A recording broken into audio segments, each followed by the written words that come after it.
Hi there, welcome to this week's Rock Solid Sunday video. My name is John and this is Joe. Hello, may I add my welcome to John's. An honour to be here with you, John, in your natural habitat. Just want to take this opportunity as well to thank you for hoovering the floor this week. If you didn't realise, me and John actually live together, so that's why. I'm not just your cleaner, I didn't go around your house. And one of our favourite games that we like to play, and we play this once a week, is a little game that we like to call The Investigating Interesting Inventions in the Year They Were Invented game.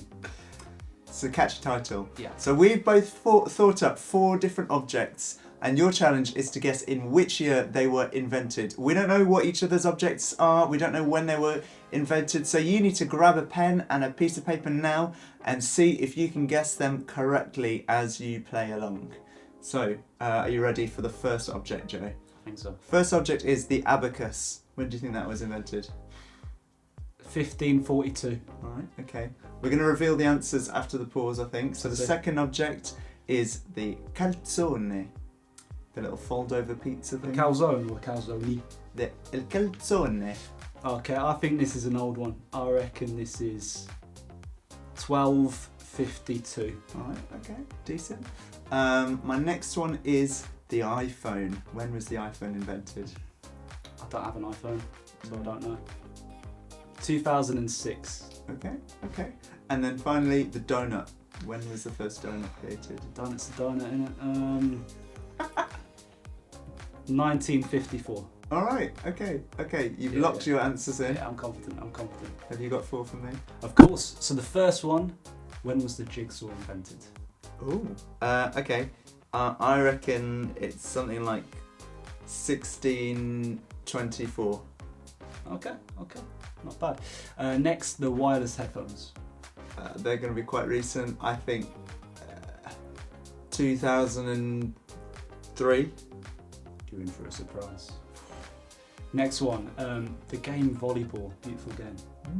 Okay, volleyball. I reckon volleyball was created in like 1907. Let's say that. Maybe, can't remember.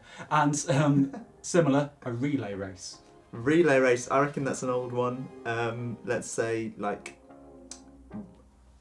1000 AD. Something like that. I wasn't expecting that. Oh, okay. Fair enough. Well, why don't you take a pause now, write down your answers, and then we'll get back and we'll see what the answers were.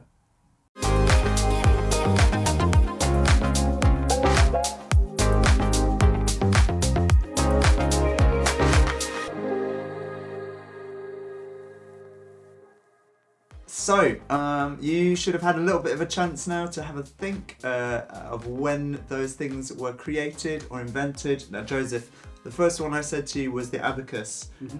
Should I reveal the answer? Go for it. The abacus was invented somewhere between 2700 and 2300 BC. That's a long time ago. BC. So shall we say quite a that bit off. in your groups, whoever has the closest answer, they get 5 points. Yeah. Something like that. That'll do. Great, okay. The next one I said was the calzone. That was created in the 1700s. So it's quite old. Can't remember what I said, but It's quite old. The iPhone, you said 2006. 2006. It was 2007. So that was quite impressive. Never buying an iPhone. And then the donut was created in 1485. But it was sugar-free at that time. So what was it? Just a bagel? Yeah, pretty much. Pretty much. So for my ones now, so the first one I said was jigsaw, and that was invented in 1762. Oh, okay. 1762. Okay. Cool story about the jigsaw, look it up. Next one was wireless headphones. Yeah, You said something 2003. recent. Something recent. Yeah. 1960s. Really? Couldn't quite find the exact year, but somewhere in the Interesting. 1960s. Next one, volleyball. Mm-hmm. 1865. Ooh. Okay. Last one, Right. relay race. Invented by New York firefighters in 1883. Well, that was the first time it was officially done. Oh wow. Okay. I was really out there then. Yeah. Wasn't I? Yeah. Oh dear. Beautiful scenes. Those are all things that have been invented in the past and passed down through generations. These are objects that have been born at a certain point in history and used for specific things. Yeah, and we're looking at something today that outlasts all of these random objects: legacy. Now, we may hear the word when a famous person dies and thousands of people across the world are impacted by things they've done or feel an affinity to them, but actually we can all have a legacy in our own individual lives. So why don't we take a pause and chat about what comes to mind when you think of the word legacy?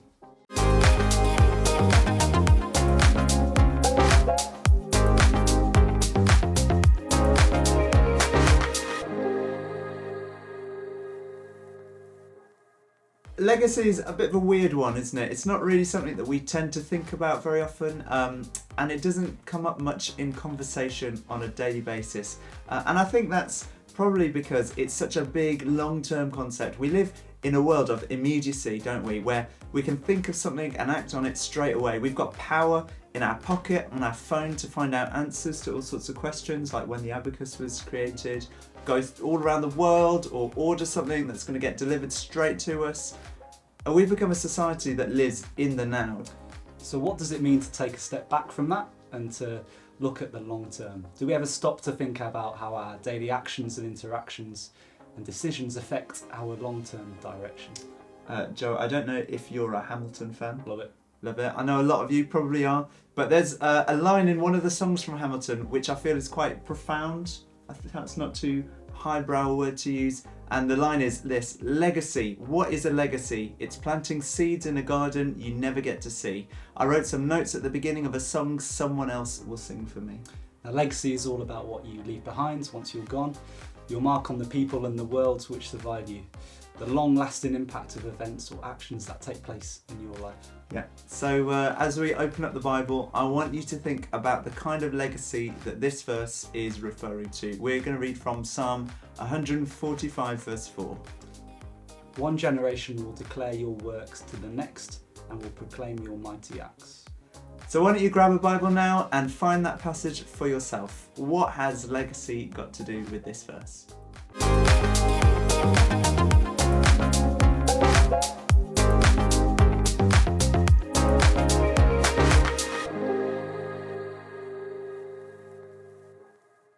So how does the idea of legacy fit in with a world and a culture that is all about the immediate, the here and now? The verse we just read is all about passing on from one generation to generation, because even though times change, God doesn't. Jesus is the same yesterday, today and forever. And that's from Hebrews 13:8. And let's look at Jesus. He has the biggest legacy, doesn't he? Dying on the cross and then coming back to life 3 days later. There's no action that has ever happened or will ever happen that will have an impact as massive as that, an impact beyond his own generation and generations previous and generations to come. And the same God who raised Jesus from death is the God that we look to and serve. So let's take a look at Psalm 78 verses 1 to 8, which is in the Old Testament. The passage is going to come up on the screen, so read along with us. My people, listen to my teaching. Listen to what I say. I will speak using stories. I will tell secret things from long ago. We have heard them and known them by what our ancestors have told us. We will not keep them from our children. We will tell those who come later about the praises of the Lord. We will tell about his power and the miracles he has done. The Lord made an agreement with Jacob and gave the teachings to Israel, which he commanded our ancestors to teach to their children. Then their children would know them, even their children not yet born. And they would tell their children, so that they would all trust God and would not forget what he had done, but would obey his commands. They would not be like their ancestors who were stubborn and disobedient. Their hearts were not loyal to God, and they were not true to him. When I think of legacy, I think of the image from earlier of the relay race. I don't know if you've ever run a relay race, have you? Nope. You might have done at a sports day at school. You run a section of a race carrying a baton until someone waiting at the end of your section takes that baton from you and carries it forwards, and then they continue your race. And in the same way, the passage encourages us to pass a baton on from one generation to another. So why don't you have a chat with the people around you? What does the baton represent in this image? And the passage was Psalm 78, 1 to 8.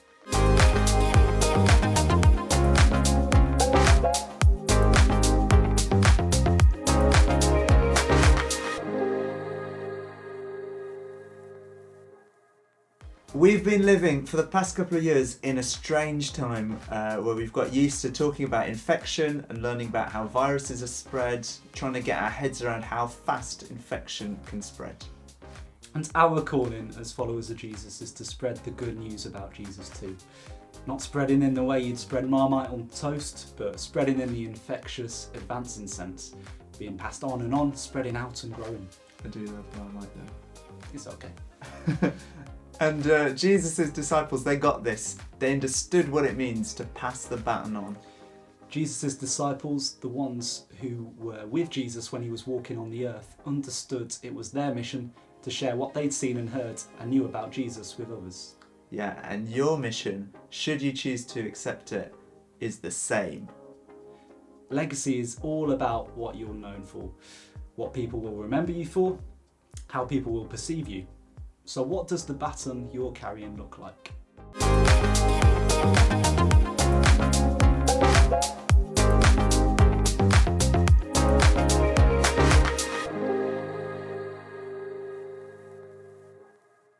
Passing the baton on is not an easy thing.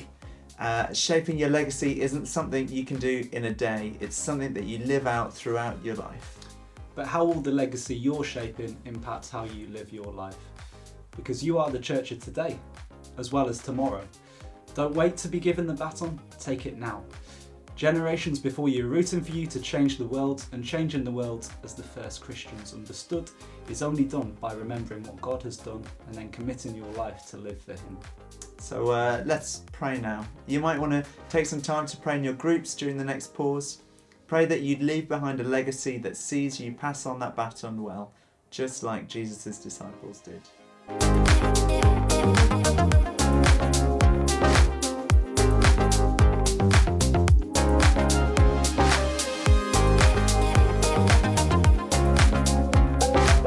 And that's it for this week's video. It's been a pleasure. See you soon. Bye.